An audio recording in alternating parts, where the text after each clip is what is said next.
Most people think wars are fought with bullets and bombs. But some of the most devastating battles in history have been fought with printing presses, interest rates, and exchange rates. You'll never read about in your high school history books. Wars where no armies march, but entire nations collapse. These are the currency wars, and once you start to see them, you realize they've shaped the rise and fall of empires as much as any general on a battlefield. If you think this is just about economics, you're wrong. Currency wars decide who eats, and who starves, who rules and who obeys. And they're still being fought today, quietly, invisibly, but with consequences that touch every dollar in your wallet. The idea of a currency war is simple. Use money as a weapon. That could mean deliberately devaluing your currency to make your exports cheaper, flooding markets with cheap credit to destabilize rivals, or hoarding gold to tighten the screws on anyone who needs it. On the surface, it sounds like clever strategy. In reality, it's economic history's version of chemical warfare. You might poison your enemy, but you poison yourself in the process. One of the first modern examples came during the Great Depression. After the 1929 stock market crash, economies spiraled into chaos. Nations were desperate to sell their goods abroad to survive, but with global demand collapsing, they resorted to competitive devaluation. Britain left the gold standard in 1931, sending the pound tumbling. The United States followed in 1933, slashing the dollar's gold content. France, Italy, Japan, everyone raced to cheapen their currency. But instead of reviving trade, it triggered what economists call a beggar thy neighbor spiral. Imports became more expensive, living standards fell, and the tension helped pave the road to the Second World War. Currency wars, though, didn't start in the 1930s. The Roman Empire was fighting its own version almost 2,000 years ago. Back then, their currency was the silver denarius, and Rome's power rested on its credibility. But as the empire expanded and wars grew costlier, emperors found a tempting shortcut: mix the silver with cheaper metals, stretching the supply while claiming it was still the same coin. At first, the difference was small, a little less silver here, a little more copper there. But over time, the silver content dropped from nearly 100% to less than 5%. It was the ancient version of running the printing press, and the result was predictable: inflation, loss of trust, and eventually, economic collapse. The barbarians at the gates weren't the only problem. Rome had already sabotaged itself from within. Fast forward to the 20th century, and the battleground became even more complex. After the Second World War, the global financial system was rebuilt at Bretton Woods, with the United States dollar pegged to gold and other currencies pegged to the dollar. This system was supposed to end currency wars by fixing exchange rates, but it created a new kind of power dynamic. Because the United States controlled the dollar, and by extension, the gold supply, it could project money and power across the globe. Countries that stepped out of line found themselves facing financial pressure instead of direct military confrontation. It was quieter, cleaner, and often more effective. But this dominance came at a cost. By the late 1960s, the United States was printing more dollars than it could back with gold, funding both the Vietnam War and ambitious domestic programs. Foreign governments noticed, and they began demanding gold in exchange for their dollars. Facing a run on Fort Knox, President Richard Nixon made a decision in August 1971 that shocked the world. He closed the gold window, ending the dollar's convertibility to gold. Overnight, the Bretton Woods system collapsed. The world entered a new era of floating exchange rates, and with it, a new age of currency wars. One of the most brutal modern examples happened in the 1980s, though few remember it as such. Japan was rising fast, powered by manufacturing exports and a strong work ethic. Its trade surplus with the United States was enormous, and Washington was not happy. In 1985, the United States, Japan, West Germany, France, and the United Kingdom signed the Plaza Accord. agreement to deliberately push down the value of the US dollar and push up the yen and the German. On paper, it was about trade balance. In reality, it was a coordinated currency strike.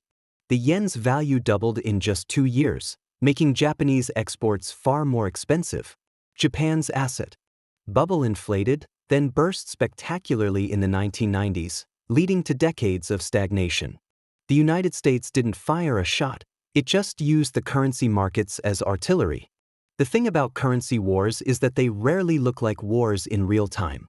They look like policy debates, interest rate decisions, or international summits. But the victims are real. Factories closing, unemployment surging, savings evaporating. In the 1997 Asian financial crisis, the Thai baht collapsed after speculative attacks forced the government to abandon its peg to the dollar. The crisis spread to Indonesia, South Korea, Malaysia. Currencies plunged, economies contracted, and millions were thrown into poverty almost overnight.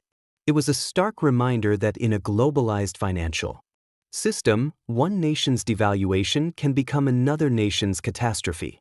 If you think this is just history, think again. Today, we are living through what many economists call currency war 4.0. The tools have changed. Central banks slash interest rates to near zero.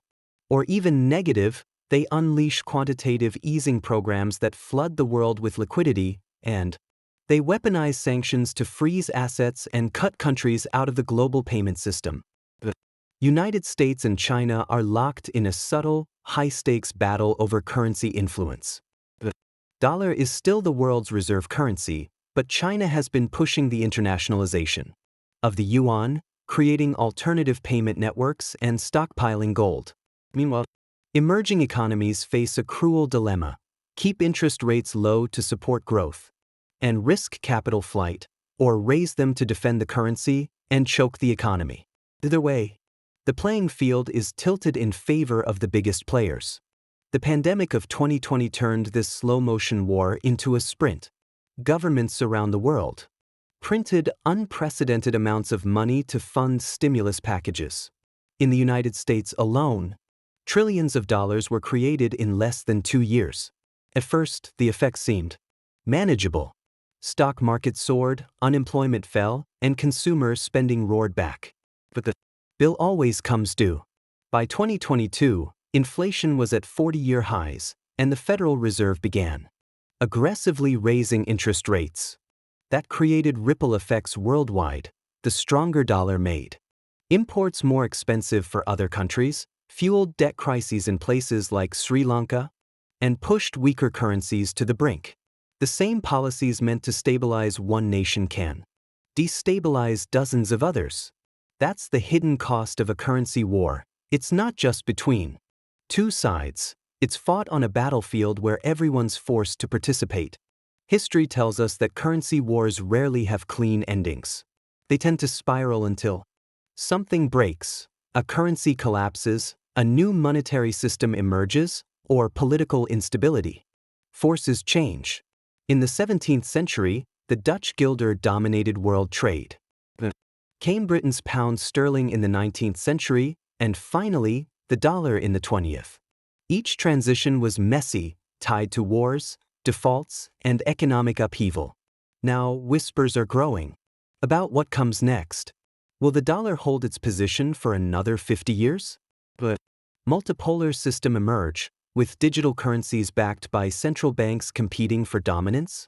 Or will we see something entirely new, like decentralized cryptocurrencies gaining enough trust to challenge the old order? These aren't just abstract questions for economists. They determine the value of your savings, the cost of your food, the stability of your job. The most dangerous thing about currency wars is that the average person doesn't even know they're happening. When a bomb falls, you hear it. When a currency loses 20% of its value, you only notice when groceries cost more and your rent goes up. By the time the headlines catch up, the damage is done.